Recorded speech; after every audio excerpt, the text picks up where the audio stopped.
In today's video, I'm going to be giving you a behind the scenes look at me producing one of my students' songs from the beginning I forgot I'm a beat if I can find someone else. all the way to the end.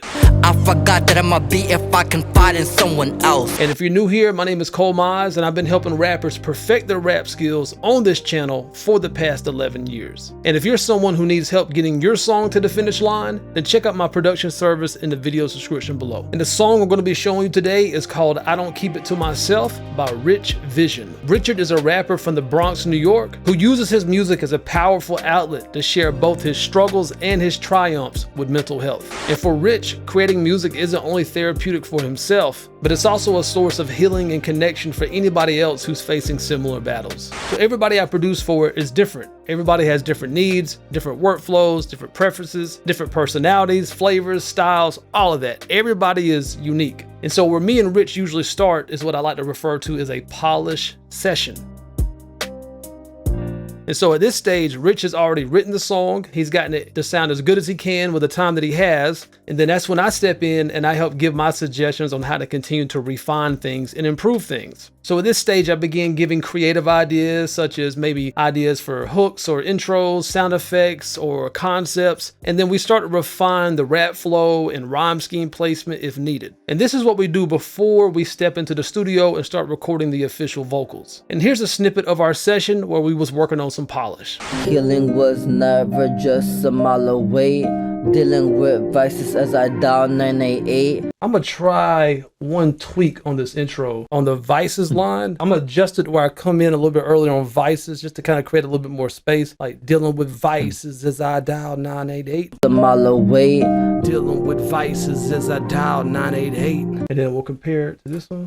Dealing with vices as I dial 988. So there's no right or wrong answer here. With the way that I did it, it just kind of gave a little bit more room or space so it feels a little bit, I guess you could say, extended or longer or maybe more relaxed. To where we have a little bit more space to say the words opposed to how it was originally. But what do you think? Yeah, I like the correction that you did because it sounds better with that note. And also, do you think, it should be repeated twice or should I just leave it that one time and then go into the hook? I'm already with you. I was already thinking of mixing where it could be cool to keep it like the length that it is, but it may not be able to be heard intelligibly the whole time. So like maybe we have like a filtering effect on it where it's like kind of muffled at first. Yeah. I'm also thinking about phone sound effect, about dialing 988, Yes. So we could play around with that maybe creatively. So yeah, I probably wouldn't keep it just like it is. I would do something creative with it. Yeah, okay. And if that didn't work, then we could just cut it off and like do it for like half the intro. Yes, I'm thinking out loud, right? Like, just, instead of repeating it, but I just felt like it was hooky enough to do it twice. The drinking rum, like it's supposed to cure my mental health. It could be cool to do like a delay effect here, like it's supposed to cure my mental health. Like it's supposed to cure my mental health. So instead of dragging out my as long to kind of fill it in, we can like add some delays in there to kind of fill it in, and then it's like my mental health. It kind of gives it more of a bounce. Like it's supposed to cure my mental health. And we'll take this guy. My mental health. Create me a little bootleg manual delay right now. Supposed to cure my mental health. Yeah, that little delay just kind of fills it in. Yeah, I love that. I forgot I'm a beat if I can find someone else. Mental health. I forgot that I'm a beat if I can find in someone else. That's one idea. I'm gonna go ahead and record this other idea I had, which is like a little bit faster. This is the idea if we were trying to get the rhymes to line up closer to each other. Cure my mental health. I forgot that I'm a beat if I can find in someone else. Then we'll make a decision. We'll call this the original. My mental health. I forgot that I'm a beat if I can find in someone else. And then the faster version. My mental health. I forgot that I'm a beat if I can find in someone else. What's your gut feel? I like the fast one because it adds more like I don't know, like a different flavor to the song. Well, we can run with that one then, bro. Another thing about that, the reason I had that idea in the first place was just because it lines up the rhymes together. Before the last rhyme was like landing a little bit later. But yeah, so I say trust your gut, man. We'll go with that one. Now, for this particular song, Rich had already began writing over an instrumental that he found on YouTube that he really liked, but Rich typically prefers to have exclusive beats, so he asked me to make him a beat from scratch that was similar to the beat he was already writing over and to add my little sauce and flavor to it. So I'm gonna give you a little snippet of that now. Okay, let's check it out. So here's a snippet of the original instrumental that Rich wrote to.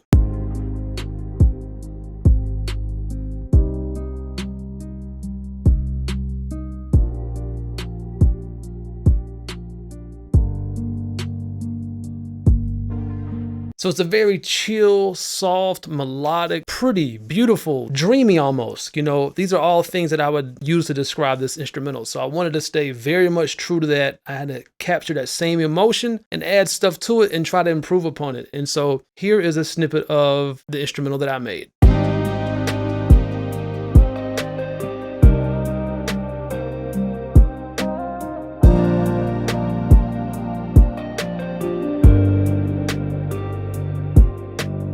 And a couple of really cool things that I added here is I love like this little music box.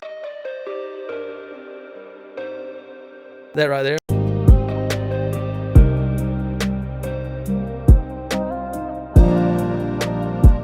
And lots of like vocal kind of samples and stuff like that, which you hear like kind of filling in the background. And there's another one here. Let me see. And I've chopped these up. These are vocal samples, but I chopped them up to kind of make them play the type of melody I wanted. And then we have another synth. That's a very subtle effect I have, just kind of adding a little texture to the background. I love little things like that, the subtle things that's not the main focal. Then we got another synth right here.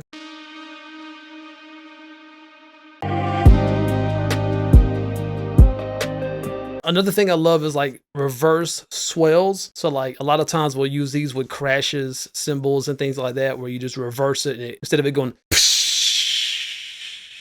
it does the reverse. It goes,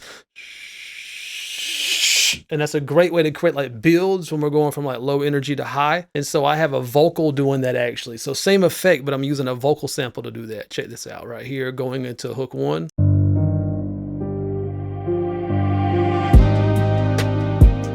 Another one of my favorite parts of this instrumental is this drop I created for verse 1. I got these droplets right here. And that just sets up this nice transition. It's like a very somber, intimate moment where I have some more vocals come in. I love this part. Check this out.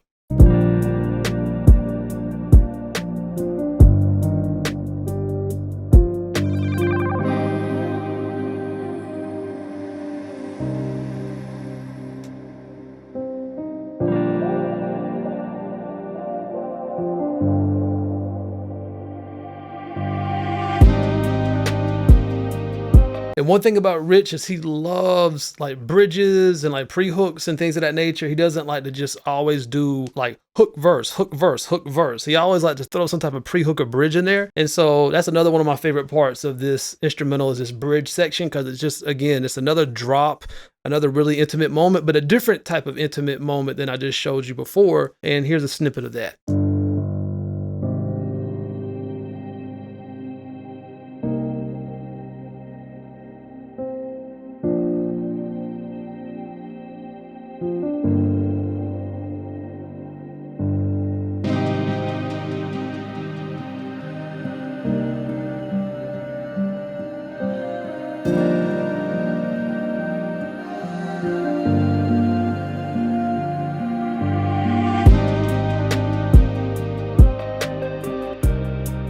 And so while I was making this beat, Rich was learning all the different adjustments that we made during our session, focusing on the polish in preparation for going to the studio and recording the official vocals. So here's another interesting thing about how me and Rich work is I'm also Rich's recording engineer, his tracking engineer. So, you know, when you go to the studio and the guy running the board and hitting the record button and all that stuff for you, that's me.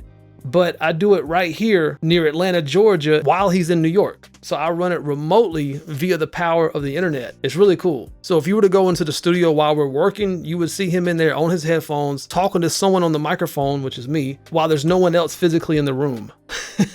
So at this point in time, the polish is done, the beat is done. Now it's time to record vocals. And so that's what we do now. We head to the studio and it's time to make this thing official like a referee with a whistle. And here's just a little snippet of Rich in the studio with me.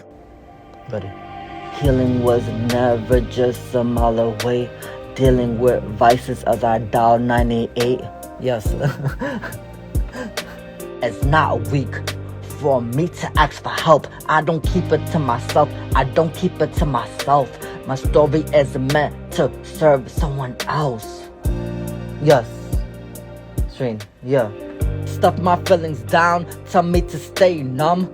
Inner demons talking, I'm still drinking rum like it's supposed to cure my mental health. I forgot that I'ma be if I confide in someone else. One of the techniques I like to use with Rich when we're in the studio is we'll record small sections of a song at a time. Like, let's say like 4 bars, give or take. And I'll just let him loose, let him go, let him get like seated into it. From there, if I need to give him any guidance, I'll step in. I'm like, well, stop it. And I'll say, hey, okay, we could, maybe get a little more enunciation out of this word, or maybe let's try to say this with a slightly different energy. And I give him that feedback. Sometimes I'm even rapping it along with him. And then I'll just loop record him. So I'm recording multiple takes. And that way he doesn't have all that pressure on him to like have to get it right in one take, and we're not having to stop and go. And I'll just let him loose for a little bit, and I just let him record. And so as the vocal producer, I'm hearing all the different things he's giving me. And if I have other ideas, I'll say, okay, I think, we may be good, but I have this other idea. Try to say it like this as well. And he'll do that. And then that way I can later on go through and I can just pick through all the different little styles and flavors I got out of him. And then I will compile a lead vocal out of that. And that's what we call in the audio world is vocal comping. And I'll just give you a little peek at that real quick. All right, so if I just collapse my instrumental folder, and here's the vocal folder. Now from the outside looking in, it may not look like too much is going on. Well, it kind of does look like there's a lot going on. But if I zoom in, there's even more going on. Check this out. So let's just say, like, for an example, this verse right here, right? So here we did about 14 different takes, and you can see how I picked different pieces of each one. And let's check out this part right here. Like it's supposed to cure my mental health. I forgot that I'ma be if I confide in someone else. And every single recording is a unique thing. It's like a thumbprint. Every single one will be different. You will never have 2 recordings exactly the same. And so that's what I'm listening for as I'm going through here. I'm just picking out which one I feel like is the star, which one is the winner, which one is conveying the emotion. So it's not just like which one has the best timing and the best tone, but it's also like which one has like that emotion. And sometimes the best emotion is the one that's not quote unquote perfect. Like maybe the timing got slightly off, but the energy just, I don't know, it just hits different. You know what I'm saying? And so it's all about how things make you feel. I'm just going to go through a few of these different recordings right here just to show you how different some of these are. My mental health, I forgot that I'ma be if I confide in someone else. My mental health, I forgot that I'ma be if I confide in someone else. Forgot. See, else is different on that one. The way he said else. Someone else. Compared to this one. Someone else. Forgot. And then the one I picked. Someone else. Forgot. Oh, it just has a little bit more energy on it. My mental health, I forgot if I confide in someone else. We had a mess up on that one. My mental health, I forgot that I'ma be if I confide in someone else.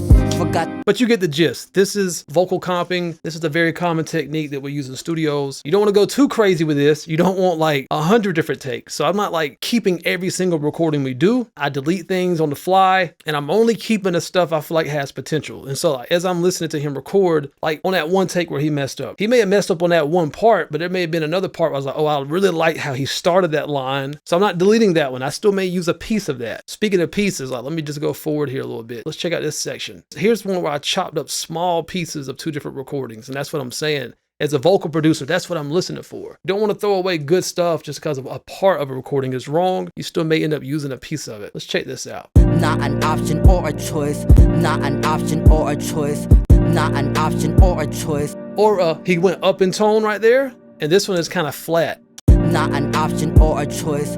Not an option or a choice. I refuse to. Can you tell how that does feel different? It's those little small things that make a huge difference to the overall performance. And the magic is in the performance. So this is what I'm doing. After we finish our studio session, I take the project from there. Then I'm going through all the vocals and I'm picking out the best part of every phrase. And then once I'm done with this, I'll send it to Rich and he'll give me feedback. Maybe there's a part where he wants a little bit less energy, a little bit more energy, or anything like that. And then I may make adjustments from there if we need to. And then once that's finalized, then it's time for me to mix and master the song. And let's take a look at that real quick.